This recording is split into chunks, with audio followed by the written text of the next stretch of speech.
Railway aspirants के सबसे best YouTube channel the life study पर मैं सिद्धार्थ आपका बहुत बहुत स्वागत करता हूं। आज के इस वीडियो में हम रेलवे ग्रुप सी या रेलवे ग्रुप डी की एक और प्रोफाइल को कवर करेंगे जिसका नाम है असिस्टेंट ऑपरेशंस इलेक्ट्रिकल। आप सभी का बहुत कमेंट आ रहा था कि सर इस पोस्ट को भी कवर कीजिए, बाकी बची हुई पोस्ट भी मैं जल्द ही कवर कर दूंगा। यहाँ पर सारे पॉइंट्स पे चर्चा करेंगे कि आपका वर्क कैसा होता है, कहाँ कहाँ क्या क्या काम करना पड़ेगा, डे ड्यूटी लगेगी या नाइट ड्यूटी, प्रमोशन कैसा है, सैलरी कितनी है, सब चीज मैं यहाँ पे डिस्कस करने वाला हूँ। तो मैं आपको कुछ डायग्राम पहले दिखा देता हूँ ताकि आपको समझने में आसानी रहे। ये देखिए यहाँ पर आपको नई दिल्ली का आपको एक रेलवे स्टेशन का व्यू दिखाई दे रहा है। यहाँ पर आप देखिए ये फुट ओवर ब्रिज है, इसको देखिए आप ध्यान से। फिर मैं इन्हीं डायग्राम के माध्यम से आपको बहुत सारी चीजें यहाँ पर समझाने की कोशिश करूंगा, क्योंकि डायग्राम के माध्यम से हर एक चीज अच्छे से समझ में आ जाती है। इसलिए आप ध्यान से देख लीजिए। ये स्टेशन मास्टर ऑपरेट कर रही हैं स्टेशन को, तो ये यहाँ पे देखिए, ये डायग्राम आप देखिए, तो इन्हीं के माध्यम से हर एक चीज आपको क्लियर हो जाएगी। तो आइए हम लोग चलते हैं अपने सीधे एक पीडीएफ के माध्यम से मैं आपको समझाऊंगा, सारे पॉइंट्स पर चर्चा होगी। कुछ भी आपका डाउट बने तो कमेंट बॉक्स आपके लिए खुला है, आप जरूर कमेंट करना और कमेंट में मैं आपका उत्तर भी जरूर दूंगा। नेक्स्ट जो प्रोफाइल रह रही है उनको जल्दी मैं कवर कर दूंगा। देखिए पोस्ट का नाम है असिस्टेंट ऑपरेशंस, इसका मेडिकल स्टैंडर्ड B2 होता है और ये इलेक्ट्रिकल डिपार्टमेंट की एक पोस्ट होती है। इसका नाम ही क्या है, असिस्टेंट ऑपरेशंस इलेक्ट्रिकल। तो ये इलेक्ट्रिकल डिपार्टमेंट की एक पोस्ट है। Promotion, salary, duty hours, study time, dress code, training, posting. हम बात कर लेते हैं ट्रेनिंग की। इसमें ट्रेनिंग आपकी नहीं होगी, आपको आपके सीनियर यानी कि आपके टेक्नीशियन के साथ में रखा जाएगा एज अ हेल्पर। आप एक सहायक के रूप में उनके साथ रहेंगे, जो भी जरूरी काम है उनमें उनकी आप हेल्प करेंगे। कुछ सामान देना है, कुछ भी छोटी मोटी हेल्प जो साथ में जरूरत पड़ती है वो सभी आप उनको हेल्प देंगे। ठीक है, तो ट्रेनिंग इसमें आपकी होगी नहीं। एक्सपीरियंस के हिसाब से आपको काम का अनुभव होता जाता है, उसी के हिसाब से आपको छोटे छोटे काम भी दिए जाने लगते हैं। जैसे जैसे आपका अनुभव बढ़ता है वैसे वैसे आपको कुछ थोड़े से सीरियस काम भी दे दिए जाते हैं टेक्नीशियन के द्वारा। पोस्टिंग आपकी कहाँ होगी, तो ज्यादातर इसमें जो पोस्टिंग होती है या पोस्टिंग आपकी बड़े स्टेशन पर ही होगी। अब बड़े स्टेशन पर जब आपकी पोस्टिंग हो जाती है, सपोज दैट एक बीच का बड़ा स्टेशन जैसे नई दिल्ली का रेलवे स्टेशन पे आपकी पोस्टिंग हो गई, तो उसके अंडर में जितने भी 15 से 20-25 स्टेशन आते हैं वो सभी आपके अंडर में रहेंगे। उसमें 10 स्टेशन हो सकते हैं, 15-20 स्टेशन हो सकते हैं, जो भी रेलवे की रूल है उसके अकॉर्डिंग। तो आपको उन सभी स्टेशन पर वर्क करना होगा। उन सभी स्टेशन पर अगर कोई काम के लिए आपको बुलाया जाता है, इलेक्ट्रिक से जुड़ा हुआ, इलेक्ट्रिकल डिपार्टमेंट से जुड़ा हुआ, वो जाके आपको वहां पर देखना होगा। ठीक है, तो अभी तो पूरा जानना है आपको। ड्रेस कोड क्या होता है, ड्रेस कोड मैं आपको दिखा दूंगा। ठीक है, तो आइए हम लोग आगे बात कर लेते हैं कि इसका वर्क कैसा है। देखिए, related to all electrical instrument, जितने भी इलेक्ट्रिकल इंस्ट्रूमेंट लगे रहते हैं रेलवे स्टेशन पर या स्टेशन मास्टर के ऑफिस में, तो वो सभी आपको देखना होता है। All type of electric lights, जितनी भी इलेक्ट्रिक लाइट्स हैं, ठीक है, फैन हो आपका, वायरिंग हो, या स्टेशन मास्टर के रूम में जो पैनल लगा होता है जिससे वो गाड़ी ऑपरेट करता है वो हो। ऑल इलेक्ट्रिकल बोर्ड्स, जितने इलेक्ट्रिकल बोर्ड्स लगे होते हैं, बोर्ड्स भी अभी आपको दिखाऊंगा डायग्राम के माध्यम से। कोई स्विच हो, जितनी एलईडीज स्टेशन पे लगी रहती हैं। ऑल ऑफिस बोर्ड, जितने भी रेलवे स्टेशन पर ऑफिस के बोर्ड होते हैं, जैसे आरपीएफ का होता है, स्टेशन मास्टर का होता है, वेलफेयर इंस्पेक्टर का होता है। ठीक है, और भी अन्य ऑफिस वहां पे रहते हैं, तो वो बोर्ड को भी देखना। कैसे देखना बताऊंगा। डिजिटल वॉच, न्यू स्टेशन या प्लेटफॉर्म पर वर्क चल रहा है, तो इलेक्ट्रिक से जुड़ा हुआ कोई भी काम, अगर नए स्टेशन बन रहे हैं या नया प्लेटफॉर्म बन रहा है, वहां पर जो इलेक्ट्रिक से जुड़ा हुआ काम होगा वहां पर भी आपको कार्य देखना होगा, कार्य आपको संभालना होगा। ठीक है, स्टेशन या प्लेटफॉर्म पर लगे सभी इलेक्ट्रिक यंत्रों की साफ सफाई, मरम्मत आपको करनी होती है, मतलब उनको मेंटेन करके रखना पड़ता है। ये देखना होता है कि भाई सब चीज सही से काम कर रही है या नहीं। तो ये आपको कहाँ देखना पड़ेगा, जहां पर मेनली आपकी पोस्टिंग है, जिस बड़े स्टेशन पर आपकी पोस्टिंग है वहां पर तो ये आपको देखना पड़ेगा। बाकी दूसरे स्टेशन पर अब आप क्या डेली जाके देखेंगे, नहीं। वहां से अगर आपके लिए काम आता है या वहां से कंप्लेन की जाती है कि भाई ये यहाँ पर नहीं चल रहा, सही से काम नहीं कर रहा, तो आप उसको जाके देखेंगे, सुधारेंगे अपने टेक्नीशियन के साथ जाकर के। ठीक है, तो ऑल रेलवे क्वार्टर्स में इलेक्ट्रिक वर्क करना, जितने भी आपको स्टेशन मिले हुए हैं उन सभी के जो रेलवे क्वार्टर्स होते हैं वहां से अगर कोई कंप्लेन आती है आपके पास, ठीक, कि भाई यहाँ पे हमारे इस रूम में ये फैन काम नहीं कर रहा है या इलेक्ट्रिक शॉर्ट सर्किट हो गया है, पूरी वायरिंग फूक गई है, ठीक है, तो वो भी आपको देखना पड़ेगा जाके अपने टेक्नीशियन के साथ, उसको भी आपको सुधारना पड़ेगा। ठीक है, रेलवे गेट आपका होता है, आप जानते हैं रेलवे गेट में भी इलेक्ट्रिक का यूज होता है, जो पैनल वगैरह वहां पे रखा रहता है रेलवे गेट में वो उससे ऑपरेट होता है। ठीक, और जो टेलीफोन वगैरह वहां पे रखा रहता है वो भी इलेक्ट्रिक से ऑपरेट होता है, तो वो भी आपको देखना होता है अगर आपके पास कंप्लेन आती है तो। प्रमोशन की बात करते हैं, असिस्टेंट ऑपरेशन पर आप लगते हैं, उसके बाद आप टेक्नीशियन 3 बनते हैं, देन टेक्नीशियन 2 बनेंगे, फिर टेक्नीशियन 1 बनते हैं, इसके बाद MCM बनते हैं आप, फिर जेई बनते हैं। अब देखो जेई अगर आप असिस्टेंट ऑपरेशन में लगे, अभी आप ग्रुप डी ग्रुप सी में आपने ज्वाइन कर लिया इसी वर्ष, तो आप डायरेक्ट जेई बन सकते हैं। डायरेक्ट जेई आप कैसे बनेंगे, 2 तरीके से, एक तो आप एलडीसी एग्जाम दे सकते हैं, एक जीडीसी एग्जाम दे सकते हैं, लेकिन एलडीसी आप एकदम नहीं दे सकते। एलडीसी के लिए मिनिमम 3 ईयर सर्विस आपकी हो जानी चाहिए, लेकिन जीडीसी जैसे आप ज्वाइन करते हैं उसके कितने भी दिन बाद जीडीसी आए आप दे सकते हैं, बशर्ते आपके पास आपका प्रोविडेंट फंड यानी कि पीएफ नंबर या एम्प्लॉय नंबर आपको मिल गया हो। तो अगर आपने नया ज्वाइन किया है अभी अभी, तो जल्दी से जल्दी कोशिश करना कि आप अपना पीएफ नंबर ले लें। अगर आप लकी रहे और कोई जीडीसी वैकेंसी आ गई है तो आप दे करके आगे निकल सकते हैं। जीडीसी में सभी दे सकते हैं, आपके विभाग वाले भी और आपके विभाग से हटके भी। जैसे जीडीसी निकलता है तो उसमें क्या है, ट्रैकमैन भी भर सकता है उस फॉर्म को, ठीक है, आपका स्टोर वाला भी भर सकता है, ठीक है, तो सारे उसमें भर सकते हैं। लेकिन एलडीसी जब निकलता है 3 साल की सर्विस होने के बाद, जब आप योग्य हो जाते हैं उसके, तो उसमें केवल और केवल आपके विभाग के देंगे, यानी कि असिस्टेंट ऑपरेशन वाले ही उसमें अप्लाई कर सकते हैं। ठीक है, आई थिंक आपको इतनी बात समझ में आ गई होगी। देन आप एसएससी बन सकते हैं। तो ये प्रमोशन आपका नेचुरल तरीके से भी होता है, लेकिन नेचुरल तरीके से अगर आपका प्रमोशन होगा तो आपको इसमें उम्र लग जाएगी। ये समझ लीजिए कि आपकी 50-60 साल तो जैसे ही यहाँ तक एसएससी तक पहुंचते पहुंचते हो भी जाएगी। और जरूरी नहीं है कि आप एसएससी बने या नहीं भी बने, वो लक पे डिपेंड करता है। ठीक है, आगे हम लोग देख लेते हैं। सैलरी आपकी 18,000 बेसिक पे होता है, इसका 42% जो कि 7560 होता है ये मिलेगा, और 4860 ये भी आपको HRA मिलता है। एक्स सिटी, वाई सिटी और जेड सिटी होती है जनसंख्या के हिसाब से।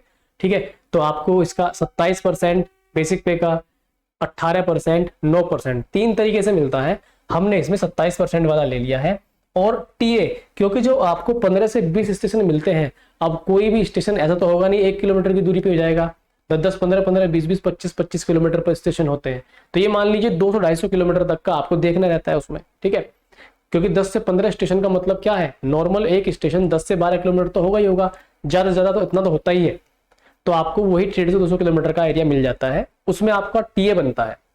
अब टीए जो है मिनिमम से मिनिमम हमने एक रेंज ले ली है, टीए 6 से 10,000 हमने ले लिया। ट्रांसपोर्ट अलाउंस, ठीक है, ट्रैवलिंग अलाउंस, ठीक है, ट्रैवलिंग, ट्रांसपोर्ट नहीं ट्रैवलिंग, 6 से 10 ले लिया है। तो इसमें कभी 6,000 बन जाएगा, कभी 7, कभी 8, कभी 9, कभी 10 बन जाएगा, हो सकता है कभी कभी 5 भी बन जाए। ये डिपेंड करता है आपका कि आपको कितना बाहर जाके काम करना पड़ा है, दूसरे स्टेशन पे कितनी बार आपको जाना पड़ा है। टीपीए जो आपको ट्रांसपोर्ट अलाउंस मिलता है 1278 रुपये मिलता है। इस प्रकार जो आपकी कंप्लीट सैलरी है वो 35 से 40,000 के आसपास बन जाती है। इसमें थोड़े उतार चढ़ाव हो सकते हैं, कभी 36, कभी 37, कभी 38, डिपेंड ऑन टीए। बाकी और भी चीजें मिलती हैं, जैसे कि नाइट ड्यूटी अलाउंस, अगर आप नाइट ड्यूटी कभी कभी इमरजेंसी में, हालांकि इसमें ज्यादातर डे ड्यूटी लगती है, लेकिन कभी कभी इमरजेंसी में नाइट ड्यूटी अगर आपको करनी पड़ती है तो उसका मिलता है आपको। बाकी जो NH है, नेशनल हॉलीडेज है, 1 साल में 12 आपको मिलते हैं, उनका मिल जाता है, लेकिन उनको हम सैलरी से अलग ही रखते हैं।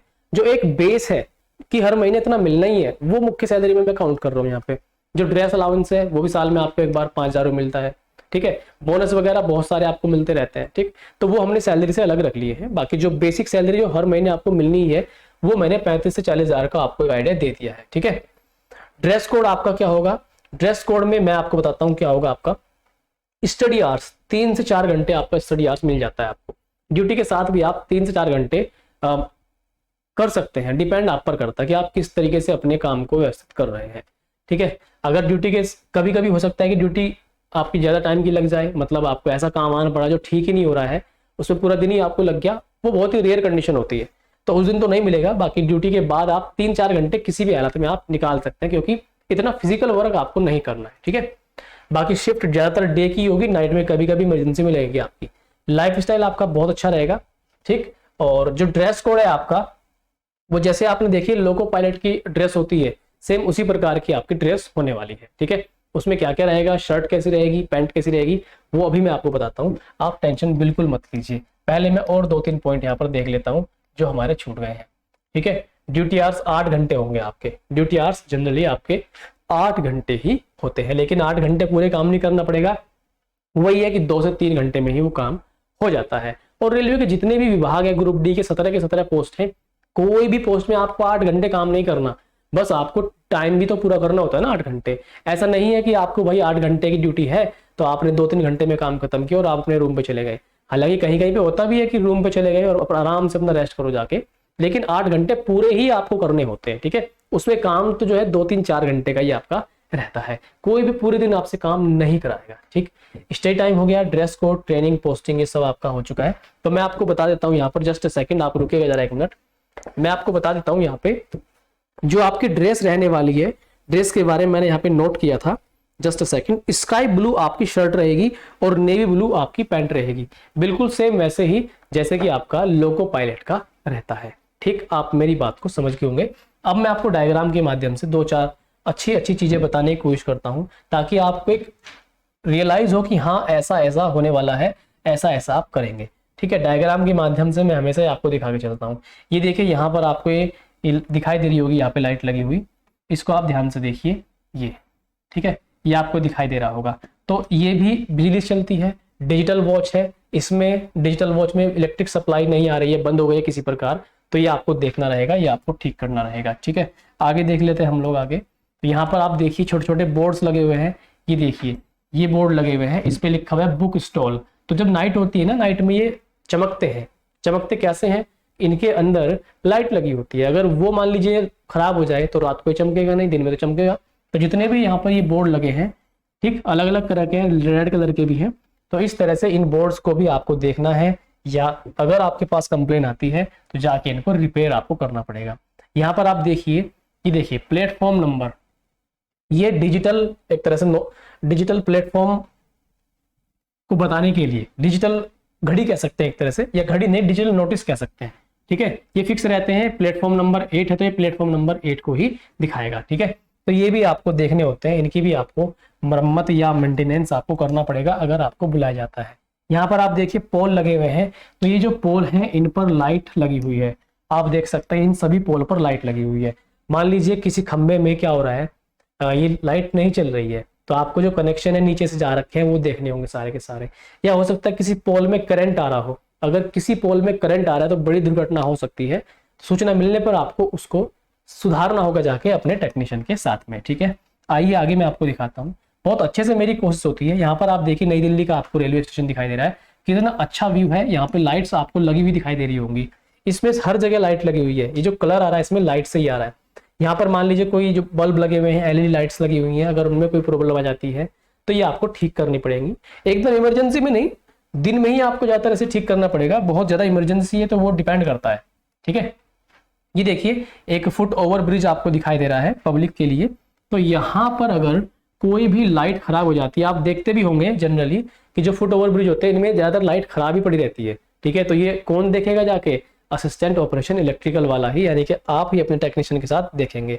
मान लीजिए यहाँ पे नया ब्रिज बन रहा है, ठीक है, ये नया ब्रिज बन रहा है, तो नया ब्रिज बनेगा तो उसमें लाइट लगेंगी, तो वो लाइट लगाने का कार्य किसके अंदर आएगा, वो आप ही के अंदर आएगा। ठीक है, तो आप ही को करना होगा। टेक्नीशियन लगाने वाला रहेगा और आप उसकी हेल्प करने वाले रहेंगे। ठीक, हेल्प में आपको क्या करना है, मान लीजिए ट्यूबलाइट लगनी है, 10 ट्यूबलाइट मान लीजिए लगनी है, तो आपका टेक्नीशियन आपको क्या कहेगा कि जाओ स्टोर से वहां पर 10 ट्यूबलाइट रखी हुई हैं, उठा के लेके आओ और मुझे जल्दी से दो ताकि काम जल्दी हो जाए। ठीक है, इस तरीके से आपको करना होता है। आगे देखिए हम और क्या क्या देख सकते हैं। ये देखिए आपको यहाँ पर दिखाई दे रहे हैं, ये इस तरह के बोर्ड आपको दिखाई दे रहे हैं। ये प्लेटफॉर्म नंबर बताने वाली और एक गाड़ी नंबर बताने वाली चीजें आपको दिखाई दे रही हैं। ये सारी छोटी छोटी लाइट लगी हुई है। यहाँ पर स्पीकर भी लगे हुए होते हैं, आप देखते हो स्पीकर भी लगे हुए होते हैं। अनाउंसमेंट जब होता है तो स्पीकर में अगर कोई प्रॉब्लम आ गई, काम नहीं कर रहा, इलेक्ट्रिक से चलता है, तो वो भी आपको देखना पड़ेगा। ठीक है, ये सारी की सारी चीजें, ये सारी जो लाइट्स लगी हुई है, ये सब दोस्तों आपको देखनी पड़ेंगी। आई थिंक अब बहुत बेहतरी से आपको समझ में आ रहा होगा, बहुत अच्छे तरीके से आपको समझ में आ रहा होगा। ये सारी जो लाइट है, ये सब लाइट लगी हुई है, सब आपको देखनी पड़ेगी। ठीक है, आइए हम थोड़ा सा आगे चलते हैं। ये देखिए स्टेशन मास्टर का आप एक रूम देख रहे हैं। स्टेशन मास्टर का जो ये पैनल है, ये भी दोस्तों इलेक्ट्रिक से ही चलता है।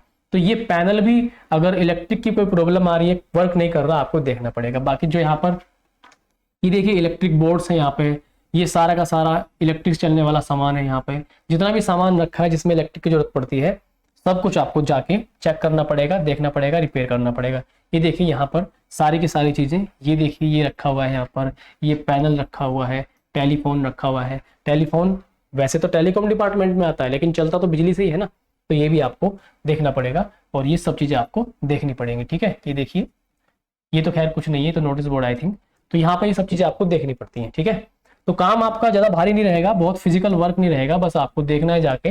ये सारे के सारे जो आप देख रहे हैं यहाँ पे छोटी छोटी मशीनें भी रखी होती हैं, मशीनें मतलब स्टेबलाइजर टाइप की जो रखे हुए हैं यहाँ पे, ये भी आपको देखने होते हैं। ठीक है, अगर इनमें कोई इलेक्ट्रिक से जुड़ी हुई समस्या आती है तो आई थिंक यहाँ पर देखिए जनरेटर से क्या संबंध है। रेलवे स्टेशन पर जब लाइट चली जाती है कभी कभी, तो इमरजेंसी के लिए जनरेटर रखे रहते हैं। जनरेटर से क्या होता है, कहीं कहीं पे तो ऑटोमेटिक जनरेटर लगे रहते हैं, कहीं कहीं पे आपको जाके ऑन करने पड़ते हैं। अब आप कहाँ पे ऑन करेंगे इसे, जो आपका मेन स्टेशन है वहां पर क्या होता है, कभी कभी आपकी नाइट ड्यूटी लग सकती है, तो इस केस में भी आपको वो देखना पड़ सकता है। अगर यहाँ से भी ऑन करने के बाद नहीं चल पा रहा है, मतलब लाइट तो चली गई है, जनरेटर भी आपने ऑन कर दिया, फिर भी लाइट नहीं आ रही है, इसका मतलब क्या है, जबकि जनरेटर काम कर रहा है, इसका मतलब कहीं पे तार वार कट गया है, कनेक्शन टूट गया है, इससे लाइट नहीं आ पा रही है, तो वो इमरजेंसी में आपको जाके देखना पड़ सकता है। ठीक है, तो आई थिंक मैंने सारी चीजें आपको समझा दी हैं। ड्रेस कोड के बारे में मैंने आपको बता दिया है, जैसा लोको पायलट का रहेगा सेम वैसे ही आपकी ड्रेस रहने वाली है। बहुत फिजिकल वर्क नहीं है, नॉर्मल वर्क रहेगा, लाइफस्टाइल आपका अच्छा रहेगा। आई होप कि सारे पॉइंट आपको क्लियर हो गए होंगे। अगर आपको वीडियो अच्छा लगा तो आप इस वीडियो को लाइक कर सकते हैं, शेयर कर सकते हैं। चैनल पर नए हैं तो सब्सक्राइब करके रख लीजिए। सारी पोस्ट मैंने कवर कर दी है, लगभग 1 से 2 पोस्ट बची होंगी। सारी post points man, track man, ये गेट मैन, सारी मैंने कवर की हैं, आप जाके देख सकते हैं। दोस्तों मिलते हैं अगली वीडियो में, तब तक के लिए take care, see you soon.